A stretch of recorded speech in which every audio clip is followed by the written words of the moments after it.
Pupunta ka ba ng Pampanga at ang hanap mo ay budget hotel na malinis, maaliwalas, pero mura?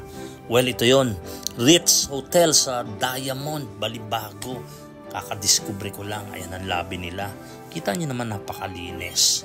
Mamaya i-reveal ko yung price. Natutuwa ako dito dahil tinan mo yung mga display nila. Mga antique, mga lumang mga bagay-bagay. Pero hindi ko na naabutan yan ha. Mga kwento na lang ng lolo't lola. Tingnan mo naman yung TV na yan. Ano ba yung nasa ilalim na yan? Yes, turntable. And sa gilid niya meron parang dining area, no?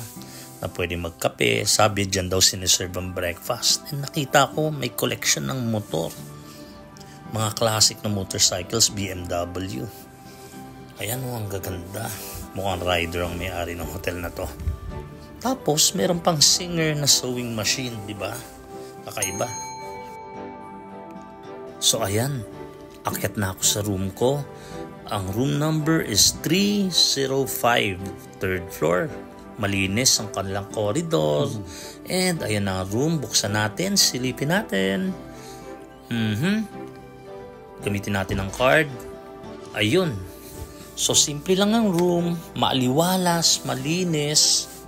No, maganda sa pakiramdam. Hindi yung tipong cramped ka or makikita mo na maalikabok, madumi.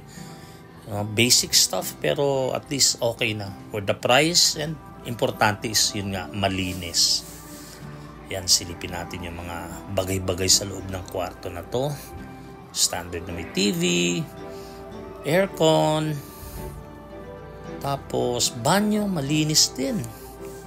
Ayun. At ito ang gusto ko dito, yung kanilang shower head na rain shower head yan, yung malapad.